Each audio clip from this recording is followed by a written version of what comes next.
If I'm washing money, I'm generally splitting my identity from that transaction.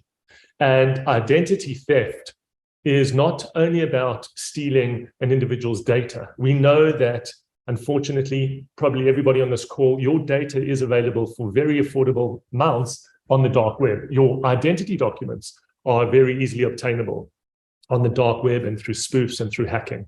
But what is not easily attainable is a biometrically verifiable face authentication. And so right at the outset of our journey, we needed to ensure that we selected a partner, technology partner, that really solved the problem of, is this individual alive on the other side of a PC or a browser? Because if that individual is not, we're dealing with a potential identity theft, which will precipitate money laundering, and that's what has led, unfortunately, to the grey listing that we face today.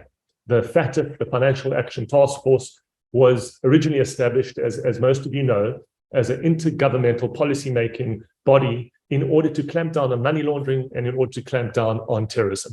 And at the root of FATF's concern is that South Africa hasn't taken adequate steps to investigate and to prosecute money laundering terrorist financing activities.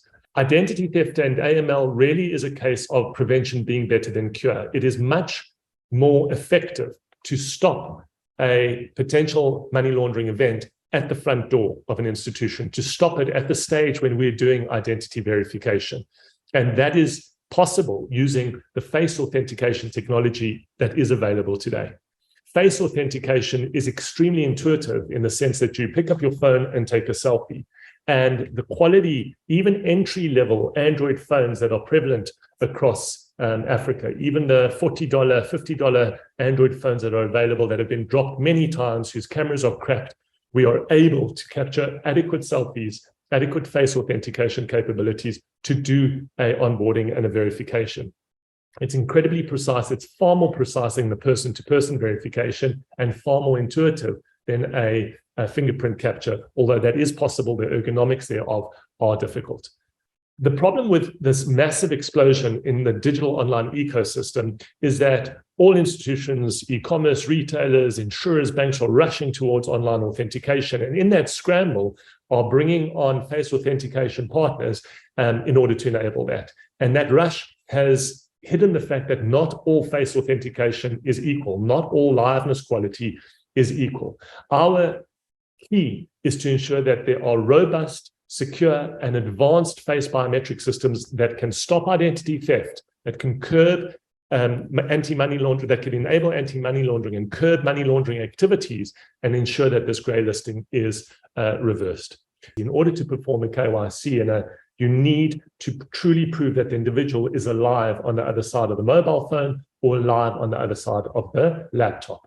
So for us, we realized very early on in the game that the true liveness detection is the absolute cornerstone of performing a KYC. What does this look like in action? So we've spoken about a digital injection attack, and how do we actually defend that? So iDENTIFii deploying iProof's technology, how do we defend that? And the best way to do that is to see it in action. The SDK that iDENTIFii provides to a large organization is actually sitting inside that organization's app. The individual will type in their ID number, or iDENTIFii can take that off the actual identity document from the human readable zone or the machine readable zone. This is all real time. So this is all real playback speed. That's my identity document being grabbed, my face detected, the data off it being pulled.